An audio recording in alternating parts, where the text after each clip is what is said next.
Good afternoon, everyone. Good evening and good morning to which part of the world you are. Thank you for joining us to the challenge paper writing tutorial. So our guest speaker for today would be Ahad Sensei. But while waiting for him, we will also introduce and walk you through the general requirements specifically when writing the ABC challenge paper. So, PJ, can you tell us when Ahad Sensei arrived? Thank you. So just an overview. Um, the minutes for today's tutorial. Okay. Good morning, Ahad Sensei. How are you? Very good. Yeah, I'm fine. Thank you. Thank you. Thank you, Sensei. So, when we start, we can start recording. So, Yes, Sensei. It's already being recorded. or we can just record from the beginning. Oh, it's fine. Yeah, okay. It's okay. How Okay. many are there? 19. Good. 19, Sensei. So Yeah. maybe while waiting for the rest, I will walk them through the outline. And Yeah. maybe if you have a class, you can deliver the talk first. No, no. I mean, you finish because you are continuing, and then I'll just. Yeah. Okay, okay. Thank you, Sensei. Yeah, so for the overview of today's session, first we will introduce the paper preparation guideline. It's somewhat a checklist that the reviewers for ABC Challenge will also check if you did follow it in your papers. And then Ahad Sensei will give us a talk from the reviewer's perspective, and we will have a question and answer portion after in case you have more questions for Ahad Sensei and reminders and paper deadline. So generally, what we will cover for today is the paper structure, in which what's the difference between the challenge paper and the regular paper, and some writing guide. So what you need to put in your discussion flow and points, and some idea also how you can think ahead when responding to reviewers, and the paper checklist and the formatting requirement, and ideally the suggested length if you are writing a challenge paper.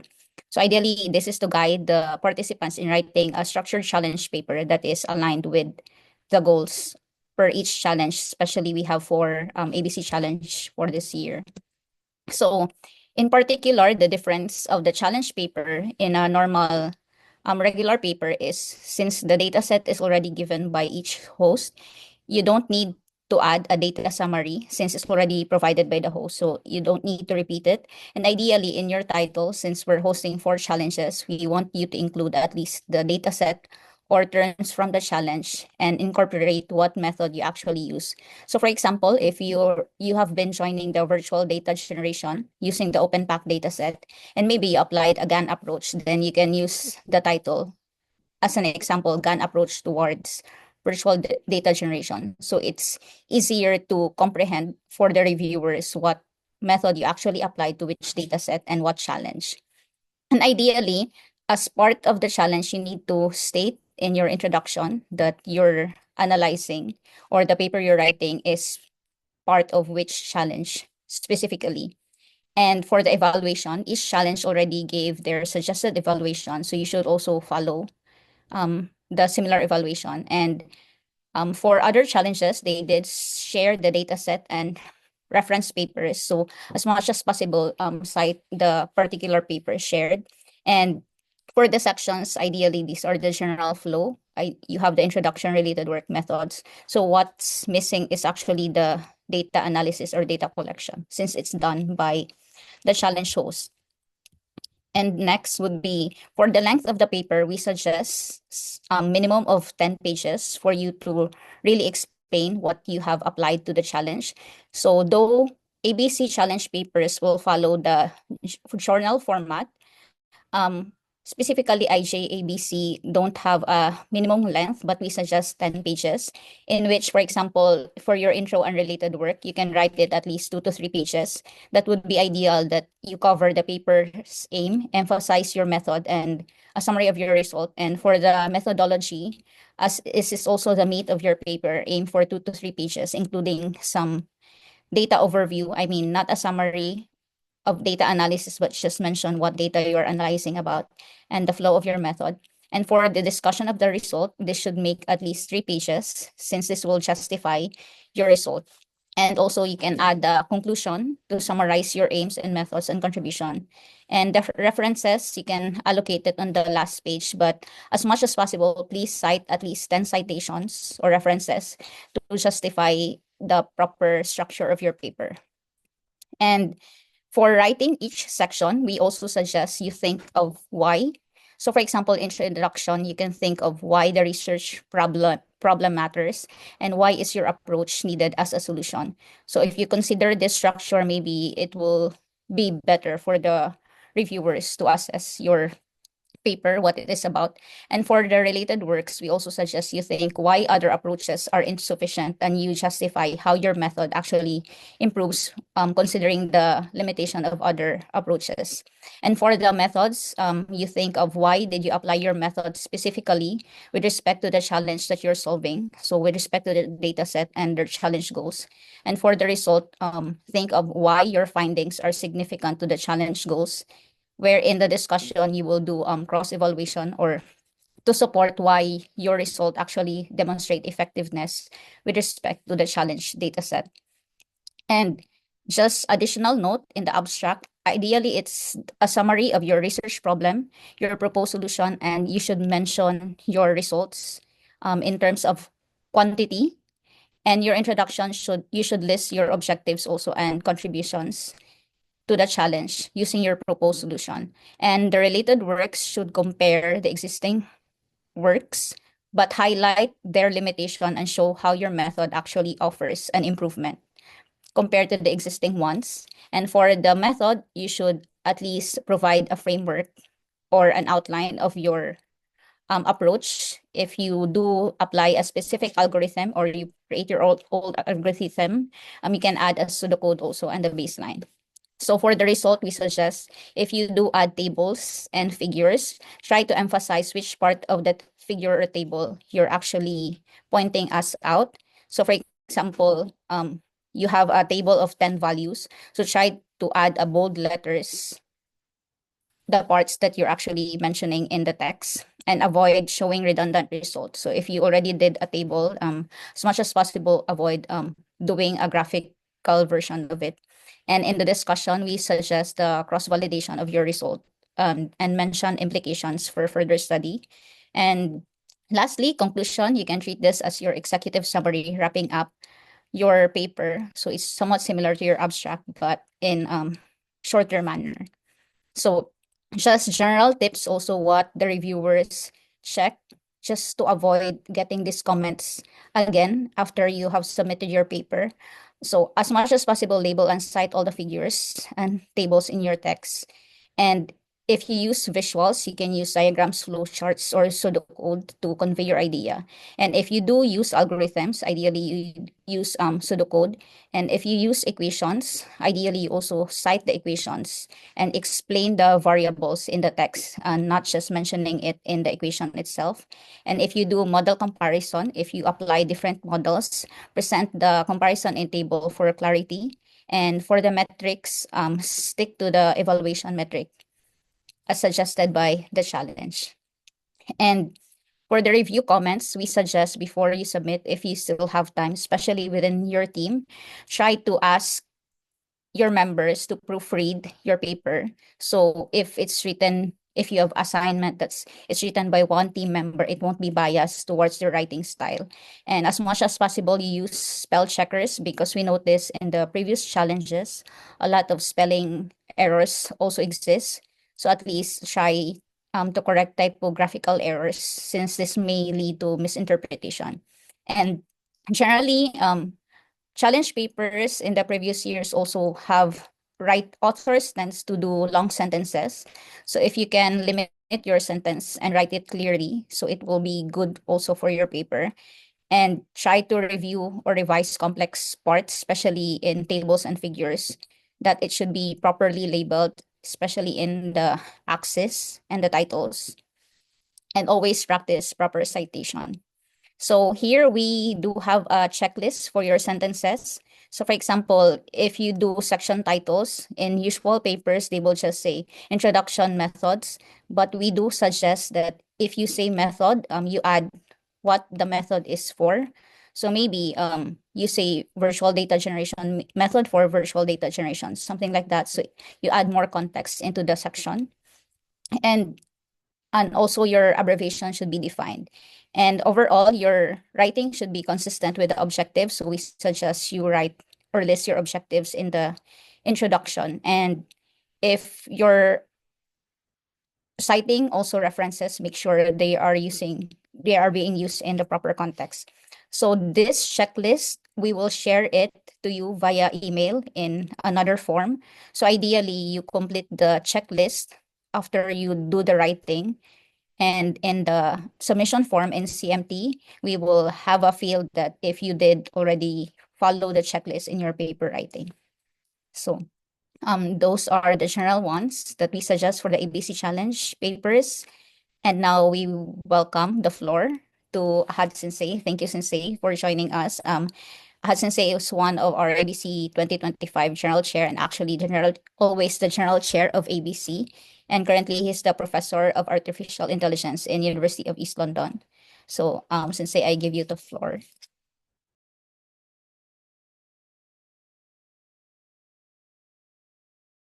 All right, so thank you very much indeed. So, thank you, Dr. Christina. You presented very nicely. Um, Indeed, you covered many things I shouldn't cover anymore. And I copied one of your wonderful slides. That is why in my slide. So let me share my thing. So everybody, you can ask any questions on the fly. Like, I mean, if you feel that the slide has something you need to ask, don't hesitate. So you can see my slide. Am I right? Yeah. Yes, Sensei. Yeah. Okay. Good. So this is about welcome to the International Conference on Activity and Behavior Computing. It's a IEEE technically co-sponsored conference, and this is the seventh time we have been doing, and we are delighted to have you all. So my name is Atiq, or some people call me at Ahad. I'm at the University of London, UK now. And I'm a visiting professor of various universities and associate editor of Pattern Recognition, which is the top journal in pattern recognition, and editorial board member of Scientific Reports Nature. And based on my various experiences, I would like to share some comments. And you know that for every, I know that some of you are very early stage researchers, and you will find lots of kicks from many reviewers and feel upset, and you will feel that they're like ghosts, but it's a reality. And based on those things, I would like to share some of the points so that you can, your paper in the challenge and others as well, it becomes very strong. And these are not, I mean, the best perfect advice.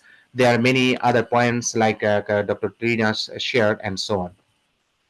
So one very important point is here. You see that he's a Nobel Prize winner.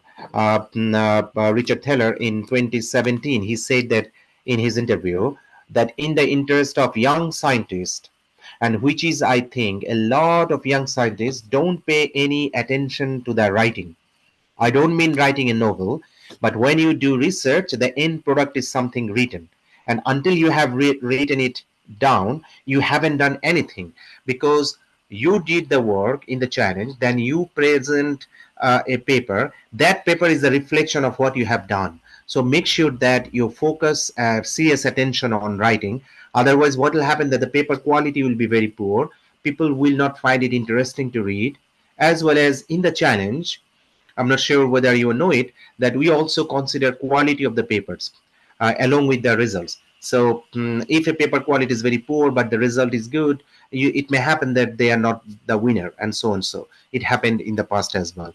So, but make sure that when you have a paper get rejected and so on, it's not a big deal. Like, for example, one student almost 20 years ago in a top ACM Mobicom conference submitted a paper and then he thought that okay, change the title and submit it again, because maybe 20 years ago it was not easy to do and edit so many things. Even today sometimes we make mistake. And what happened, the same paper, the first version got 1 2 3 score and got kicked, and the second version, the exactly same paper that changed the title, I mean, got 4 5 and 3, and it was accepted. So it's a random but not random. Basically it's the reality of life. Sometimes your paper can be rejected, but don't get dejected if your paper is rejected. Okay, and this is another example that shift. This is a big paper. You understand that this is a cited by 78,000 almost until today. I checked that this is 77766. This amount of citation by just one paper, but his paper, David's paper, was rejected in top two, computer vision or imaging conferences in the past. So that means that even if your paper is rejected from us or elsewhere, don't feel upset and keep working. Now, when you write, make sure that you write it smartly to get it accepted. One thing is that as you are doing challenge, never write noble, robust, based, this kind of words, because it is impossible that within couple of months your work can be like this. Impossible, okay? Unless you are just something from heaven thrown on the earth and you have enormous knowledge and you can produce something extraordinary. So say we don't do it, because if you want to say any fancy words in the title, it's meaningless because you did not have enough robustness and novelty in the work. Meaningful title is important, not too long. And look at the style. Like, for example, in IEEE transactions, they say that what is should be capitalized, what shouldn't be. So check this kind of things. I first summarize and then I detail. Don't write PhD student or professor, doctor in the authors or affiliations in the final submission. In the abstract, usually one paragraph and no reference and 100 to 200 words. 4 or 5 keywords relevant to that, and introduction as she mentioned, and structure as per sections, and literature review, and motivation of the work.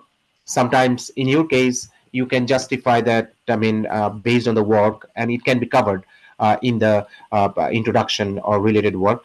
Proposed methodology, but if you do not have proposed methodology, just write methodology or approach or strategy, because you may not have a new proposal.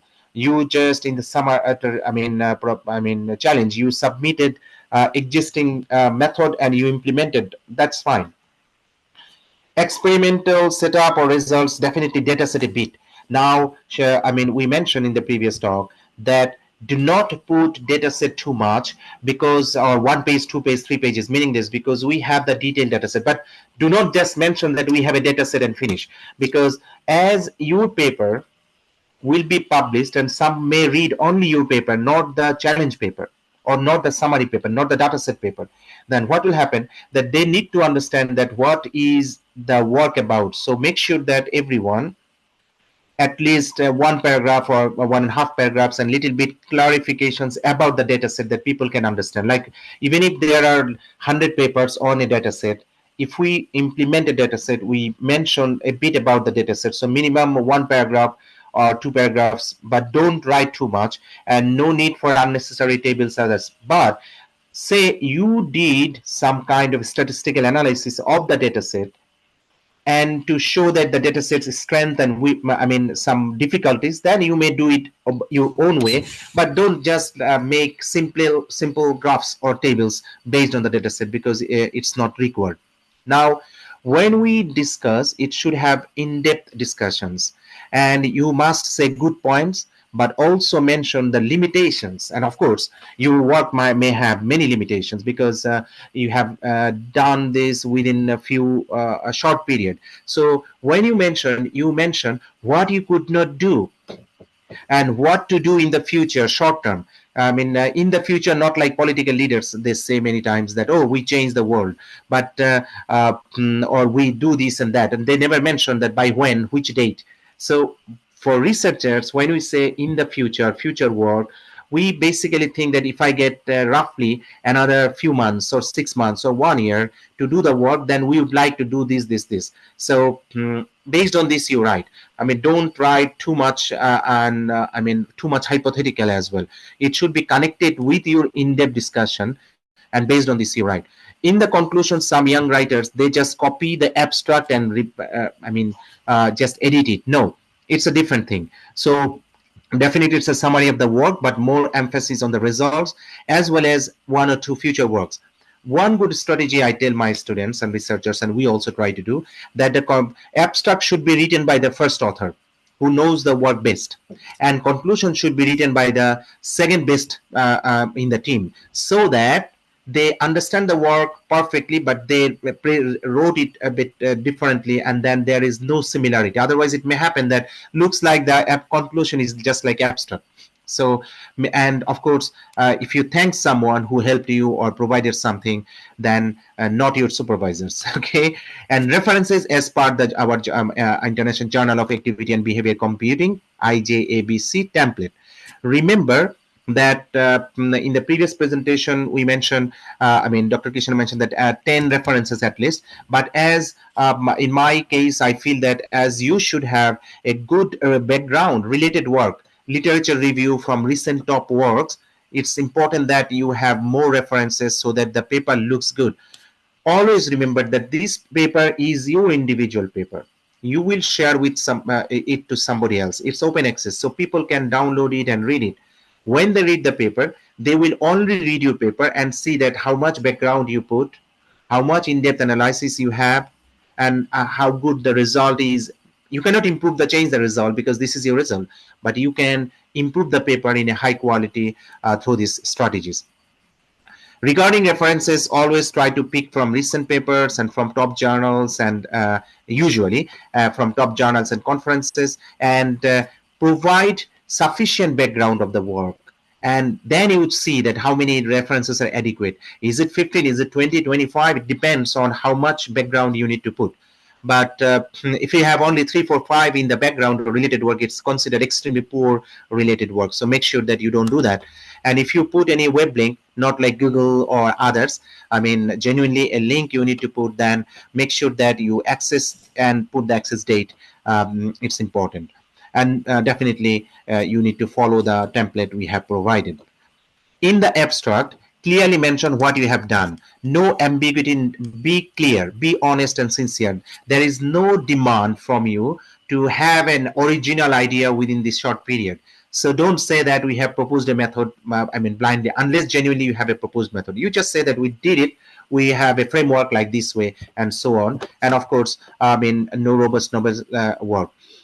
In the abstract area of the work, state the problem, indication of methodology, maybe it may take 2 sentences, mention the main findings, the results, say 1 sentence, 2, and write main conclusion. So something like, 6, 7, 8 sentences, it's good enough. No reference is needed, and make sure that I mention no repetition of abstract in introduction or conclusions, and don't write in this project, just say that in this paper. No need for in this challenge, because people will read it as your paper at the end. In the introduction, state the research area and importance of this research. This is important, and your writing will be your way. Every challenge is an important research area, so focus on this area of this paper, and summary of the existing work. If you do not have enough to write, then merge the related work in the introduction. But make sure that you make a storytelling, just like so that people can understand. It's not like one paper summary, another paper summary. Outline them in such a manner that people can understand them. People can feel that it's a clustered way you mentioned. And one good strategy is that last paragraph, the introduction you mentioned like this way. The paper is organized as follows, where section 1 has introduction, section 2 has this, and blah, blah, blah. And also, you should have a couple of sentences that the main contribution of the paper is this, so that we can understand and people can understand the importance of the work. Literature review, mainly from recent works, make a storytelling, and make sure that you are trying to fill the gaps. Sometimes I mentioned that related work, literature review, motivation, or background are written within the introduction if the paper is short. Like if you write in 10 pages, probably it's just like, not so big paper. I strongly recommend that you provide a very detailed, good flowchart or flow diagram, block diagrams, from where we can understand your entire work, how you did, not like 5 basic steps, maybe 7, 8, or maybe sub branch and other things. No details on textbook materials. Like if you use CNN, we have millions of citations for CNN, so no need to mention the basic things. But if make sure that you really need to mention if that is needed to understand. Most important point is that explain what the previous presenter mentioned. Why? why you use this method, why this method is looks like better than another method. If you can justify and explain as much as you can, it's good for you that you are learning, as well as someone else will get benefit to understand that why you use that. And this is good. If you use an equations, make sure that you explain all the variables and connect with the data set. Not like, say for example, someone will use LSTM, and if you give the basic LSTM block diagram and the variables, it's meaningless, because you are not connecting your data set or your data pattern with the LSTM. So make sure that you redraw it according to your data and according to the output you are producing, so that it becomes like customized one, not a generalized version.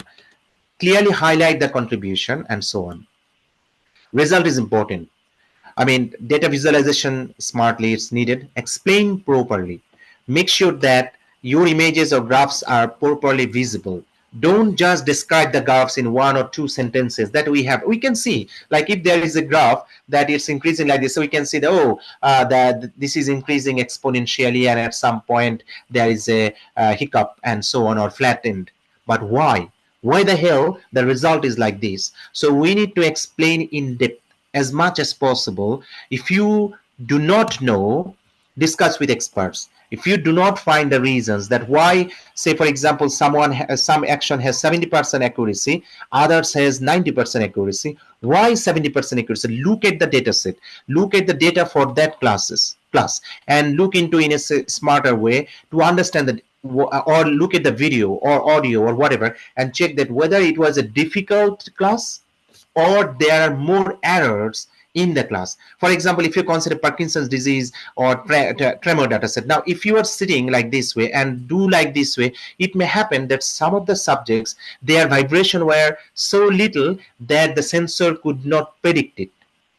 Then you can say, and you found that those cases had wrong results. Probably you cannot find this kind of things easily because you don't have the video, but whenever possible, you try to analyze.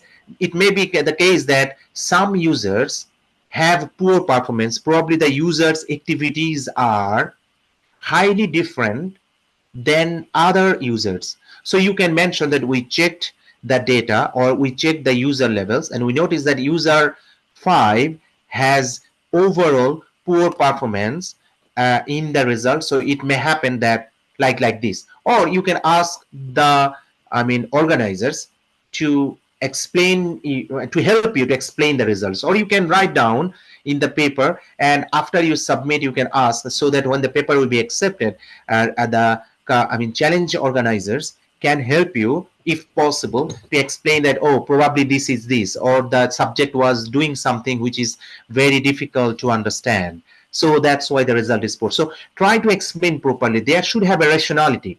Like if I buy something and there is a fault, we ask the Amazon, or we go to the shop, tell them that there is a fault like this, a problem like this. But if we don't find the reasons, we just say that this is not good quality, it will not happen. You need to mention why the food is good, why the food is not good, which spices are rational to make the food good quality. Okay, so if you make a pizza without cheese or good amount of cheese, maybe the pizza is not good, or it's not a pizza even. Now make sure that you need to know which method, which algorithm, or what part of data sets are responsible for good results or bad results. These kind of things are important. Don't just describe the graphs in one or two sentences. Explain as much as possible. Look at the change there and so on. Compare. It will be difficult to compare, but definitely when your paper will be accepted, and we will inform your result, the test result, in the file, so that before you finally submit, you can add the test result, because you don't know the test result level. So we'll inform them probably after the conference or just before, because if we inform all of them and these are published, then you will know that who become the champion and who don't. So we have to be technical about it, that when we inform you. So because even if your result, because we provided the trained data set, your paper will be based on the trained dataset, because you don't know the test dataset's result. From the trained dataset, you did say 80-20 split to make strain and evaluation at test, and then that result you are providing, say your result on the trained data set is 70% accuracy overall, but in the competition at the test, finally we found that your result is not 70, maybe 80, or if you want to cry, then maybe 60. Okay, you don't know. So, but that is also important to mention in the paper. But we'll provide later and see that how it can be done just after the conference, so that you can just add it and then we can publish in the journal. So discuss logically, make sure that same things as table or graphs, never do it, because sometimes we find that young researchers, they put some table and then the results in the table or data in the table, they make another graph. No need, because if we understand table, the graph is okay, or vice versa.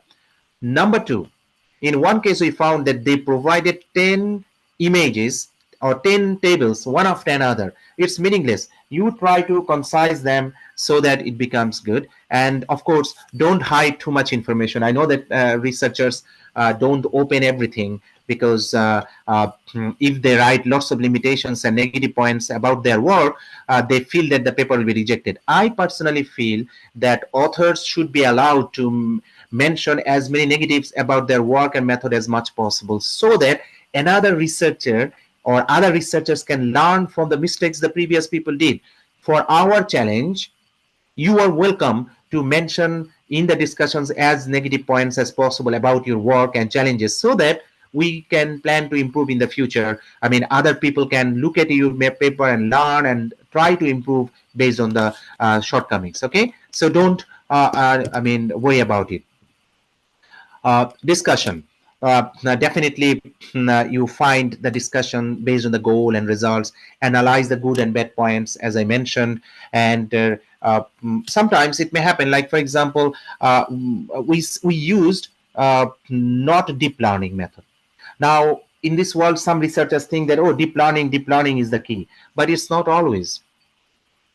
So you need to mention why here deep learning is not needed, or why deep learning is needed. This kind of justification, and you can support based on some other research papers, good papers, who justified that their work for these kind of things are relevant or not. So, and mention the impact of your work. Impact is important. That probably the challenge organizers, we don't know that how good the work is and its application areas. You guys can find that, oh, the work can be implemented, or the work can be, or this data set can be directed to that direction, that impactful work, and so on, in the society, in the community, in the economics, and so on. So make sure that if you have anything, you can also add it. That is also good.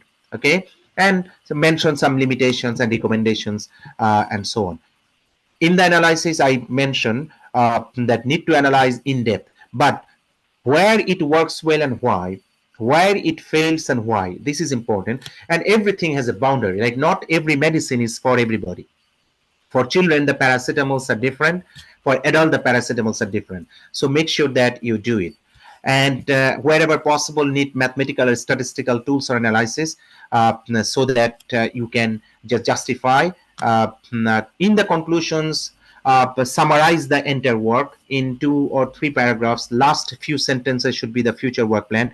Usually no references, but if you feel that for future work plan or justification of something, you need to put a reference, you can do it. No section number for future work. Usually future work should not be separated. It should be included within the conclusion section. Thanking some people, acknowledgement or references should not have any section number.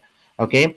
Now, for our, I repeat that, abstract, introduction, last paragraph of the introduction, you can write the main contribution of the paper is this, and the section 1, section 2, section 3, this kind of things. Related work, covering at least, the related work should not be 3, 4, 5 papers. At least I recommend the 10 good papers, and summarize and cluster them. Storytelling, okay, not like one work, another like this. A bit on data set, not detail, because the organizers have their own detailed paper on the data set. So you put just a summarized version of the data set, so that if a reader reads your paper, he or she can understand about the data set, but not too much on this, because definitely you will cite our main paper, okay, from each organizer, here so that people can refer it. But again, a little bit summary is needed. Methodology. Again, no details on any textbook materials. You refer it, and most important point is that explain or justify why you use those methods and not others, and add a nice flow diagram with more steps so that people can understand your basic steps. And another point is that for every image, underneath we have a caption, right?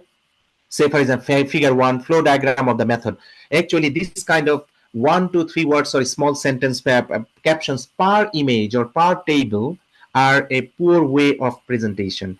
Please try to use even 1, 2, 3 sentences so that one can to understand the image.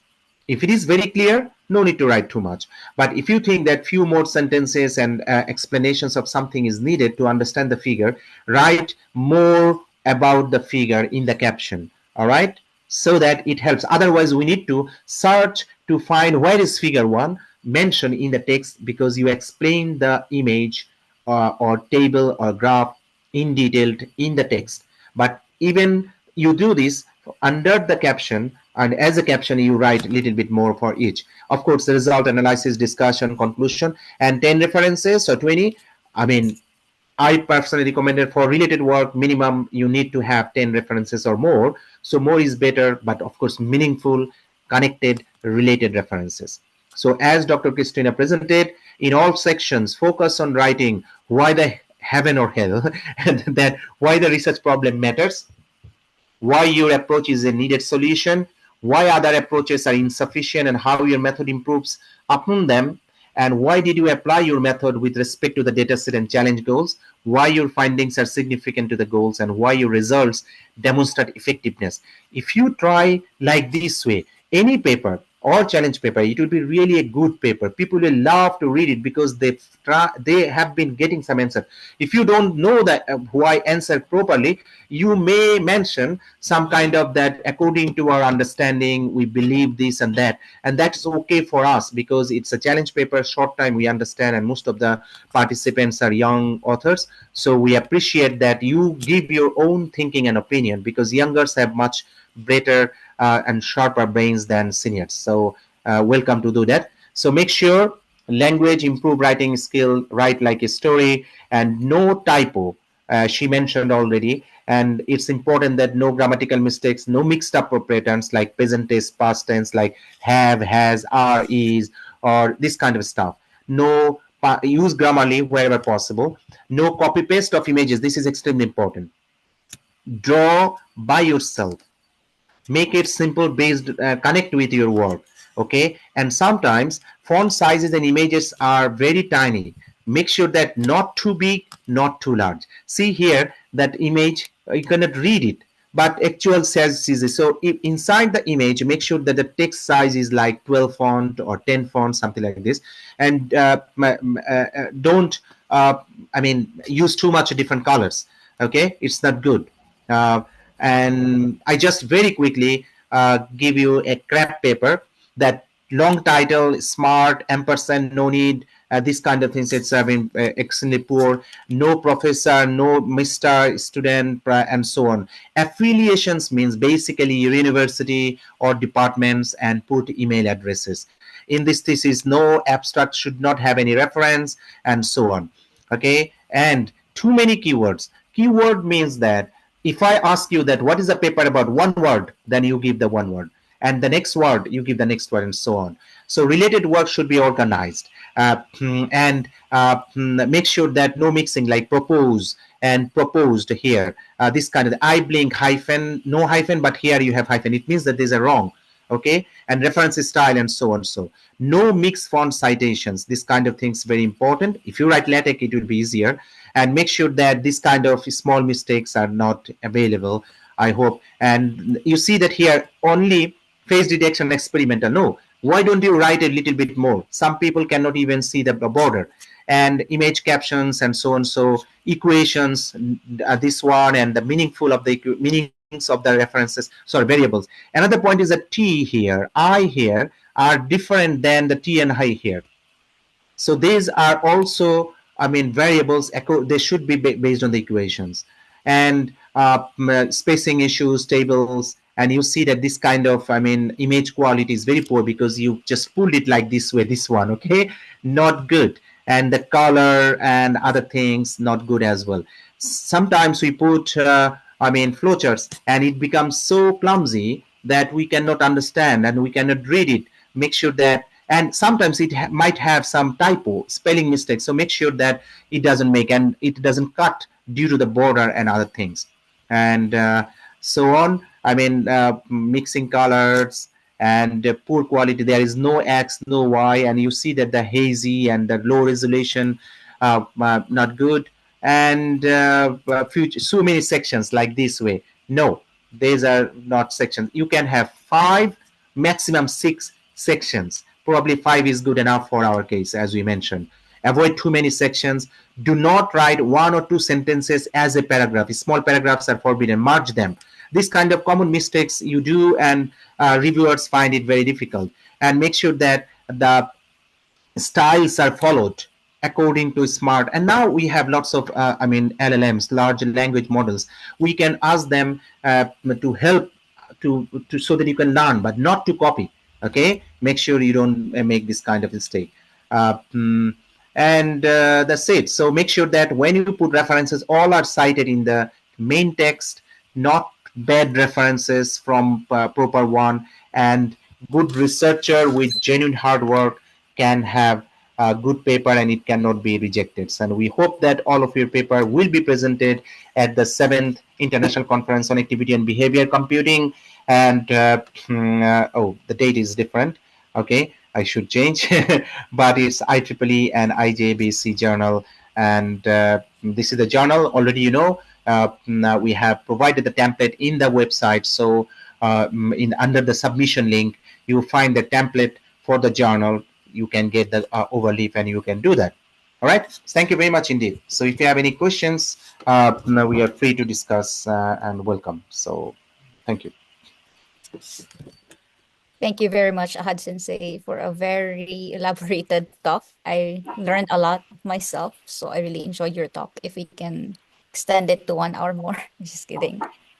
So for the participants, feel free to unmute or chat your questions while Ahad Sensei still available. Maybe we can have 10 minutes for your question and answers.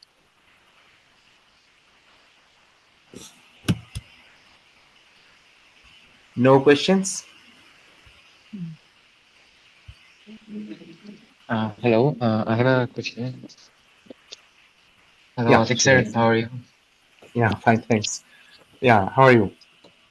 I'm doing good. So yeah, right now I'm in office.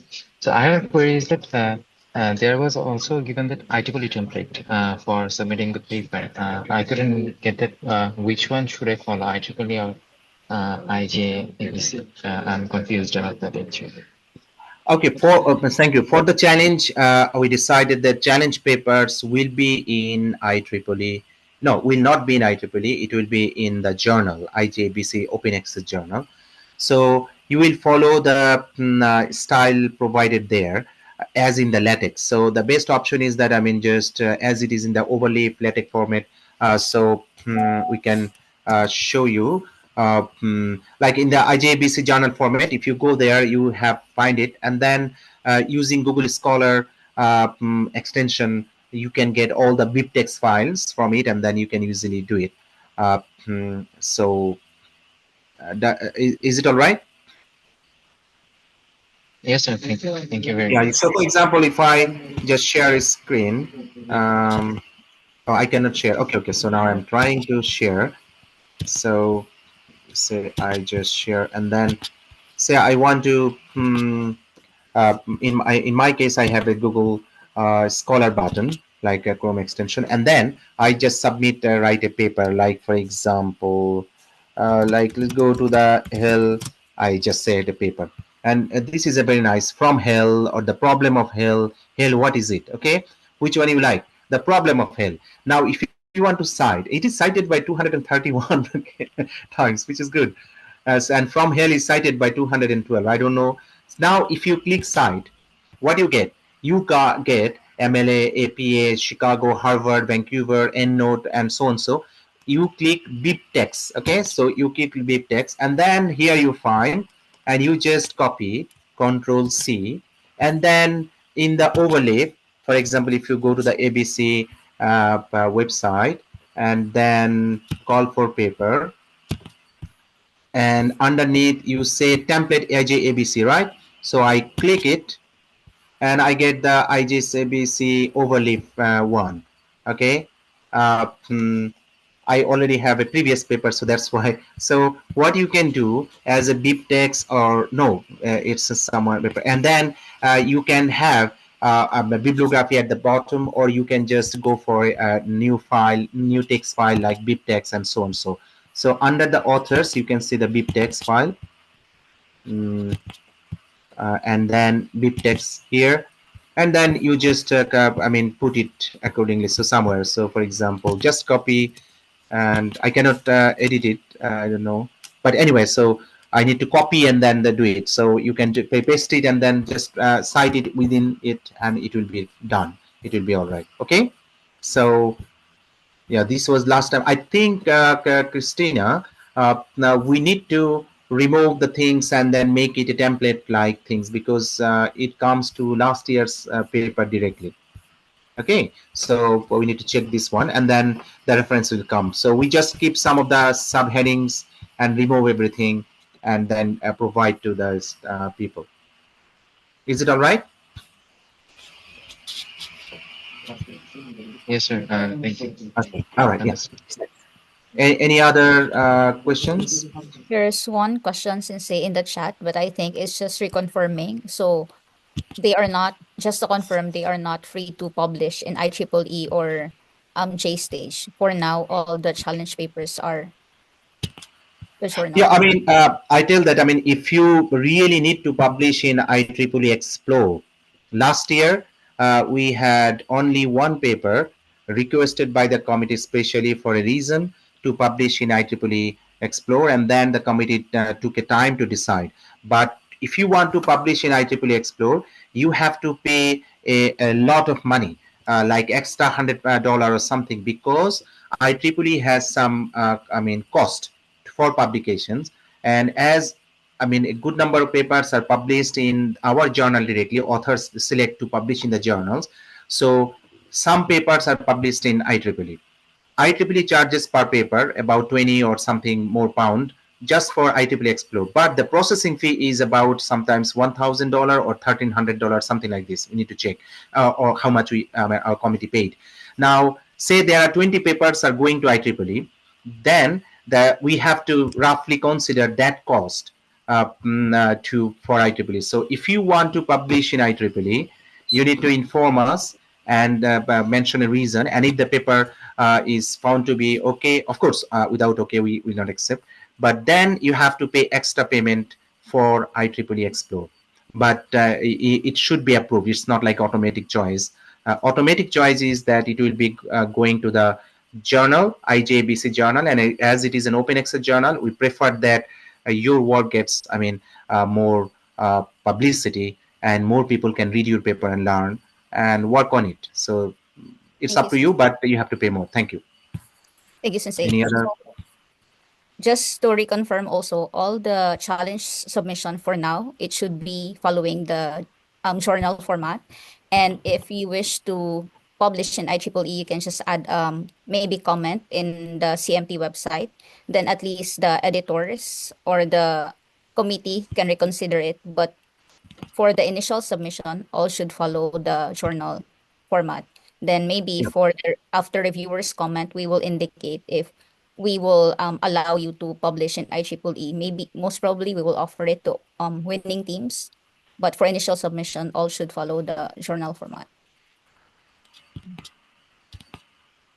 Thank you for the question. For others, do you have other questions?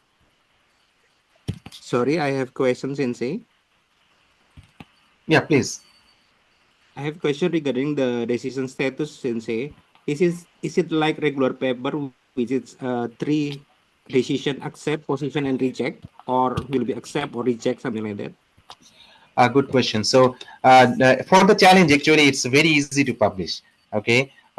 So there is a decision. There is no direct accept. So there will be some revisions so that researchers can improve the paper, and then it will be accepted. And of course, in life, there must be some rejections. So we get rejected, I mean, papers as well, because if the paper quality is extremely poor, that within the time we give to improve the paper, it cannot be followed the instructions to improve, and if the result is extremely poor compared to others, then we consider those papers to come back in the future. So we say sayonara, means bye bye, unfortunately. But we try to accommodate as much as possible. And if you guys follow the, first presentations fully, then and a bit my guidance, then I'm sure that your paper will be very good paper and most likely to be accepted. All right. So don't worry about rejection first. Write according to the style and very analytical way and very nicely.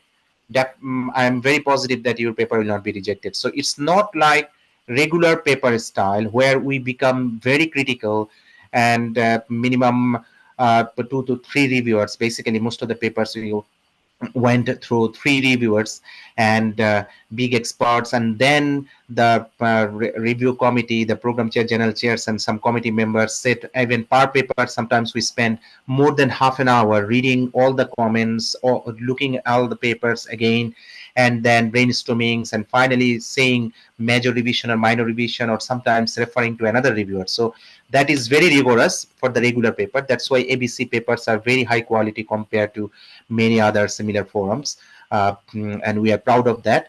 But for challenge, we know that you authors are having very little amount of time. So considering that, we want that you follow the basic structures, and that's why we put the tutorial. For regular paper, we don't need the tutorial usually, but for this purpose, we gave this opportunity for our younger authors so that they can make it as best as possible, and then they can present and learn and enjoy. Normally, most of the cases, challenge papers are not published. Challenge papers are basically submitted as a summary. There is a summary paper we just mentioned, the teams and their results. Like, for example, in IGCB, International Joint Conference on Biometrics, which is the #1 biometrics conference, IEEE Tech flagship conference. But in that conference also, we organized many challenges and lots of participants. But we just summarize the results, and top 10 results are summarized in our summary paper, not the participants paper, because but we give this opportunity here. So we feel that this is a golden opportunity for young researchers to have a publication and get motivated as well. Yeah, so be positive and don't worry. Any other questions? Thank you, Sensei. Maybe I can give an example. One of the paper that we rejected last year is because it was really poorly written. It didn't follow the checklist that we gave. And the other one is, even though the challenge paper have a specific goal, it didn't hit the challenge goal. Or when we say maybe propose using generative AI, but their methods didn't follow what we were structuring in the challenge. So that's why it got rejected. But yeah, if you follow the guidelines and the challenge goal, most probably it will be accepted. Okay, so we have another question. So let me try to answer this. First, I try to pronounce your name. It's a Gwen Hong Chien Am. Is it okay? I don't know. It's a Vietnamese name probably. Okay, or Thai. I don't know. Sorry. So the question is that after review in March, if or if not our paper are approved to publish in the conference, do we have to publish all the codes? It's up to you, because if the paper is rejected, it means that you are out of the competition. Your paper will not be published. You are not considered for the awards. So definitely, then it's up to you to publish all the codes or not. Definitely, this is #1. #2, do we have to pay any fee for publication? Actually, if your paper is not accepted, so you're not presenting in our conference, so there is no issue for publication with us. If you improve the work in the future and submit to the conference in next year, then probably if it is accepted, you can publish. But so there is no issue for publication, but dataset use, this is a thing. So as the challenge will be finished in April and papers will be published, so you use the data set and you wrote something and you want to publish the work in another conference or another journal, I think it's okay to do that because already it's published. Only thing is that, which we clearly mentioned, you are not allowed to share your our data set, like challenge organizers data set, openly or privately to another group. If someone wants to work on that data set, they can contact the organizer. Organizer will say that, okay, you do it, or even they can provide more data set or even make it open. Is it clear? So number one, that if your paper is unfortunately rejected, you can do whatever you want because your code is your code, and you can publish your work elsewhere because it's not our work, conference organizers' work, it's your work, so you can publish elsewhere. But you are not allowed to share the dataset because in some challenges, I think I saw in one case or two cases that it's clearly written that do not share the dataset with another one. In the website, we mentioned that do not share the code because now you are in a challenge. Say I developed a wonderful code and I give it to my friend, and they are also using that code, and maybe I am the champion, they are the runner-up, or something like this. So to protect that part, we mentioned it that don't share the code. But after the challenge is over, you are welcome to do, welcome to share the code. You are welcome to publish your work in another forum and so on, but do not share the data set to anybody or open access. That's the thing. Thank you so much. I hope it clarifies your point, right? Yeah. But and don't worry, it will be consider that it will be accepted. We are very welcoming and to be supportive to our young researchers.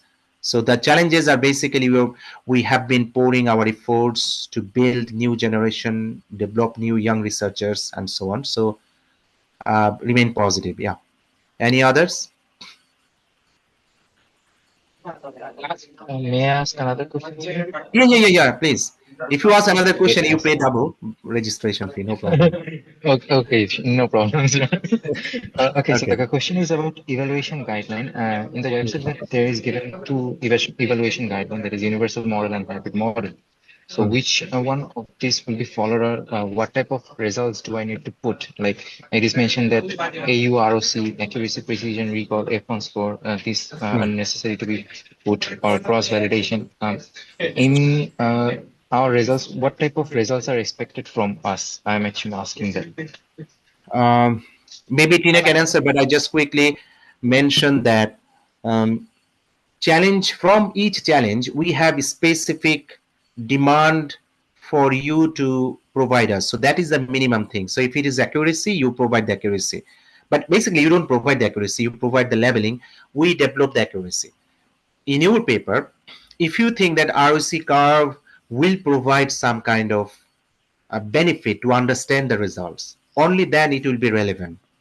Otherwise, I mean, you don't need to put everything everywhere. Like, for example, if you are working on gate verification or identification, then the parameters will be different or metrics will be different.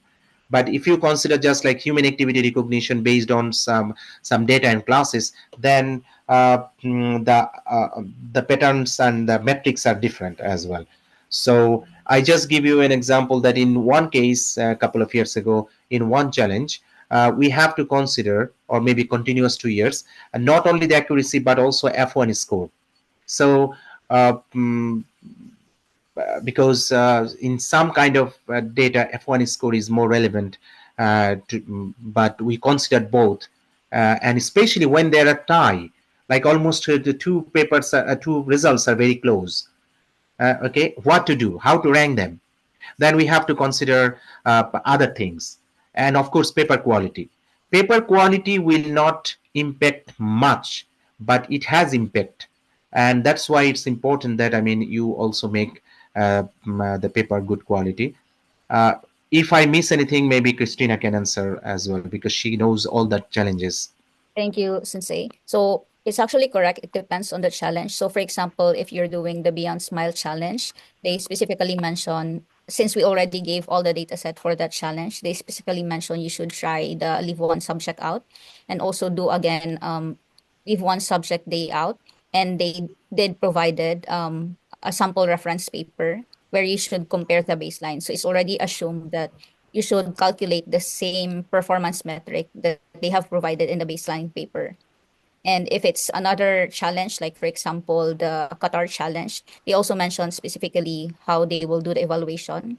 And if you do the virtual data challenge, for this, the host will evaluate the generated data from their end.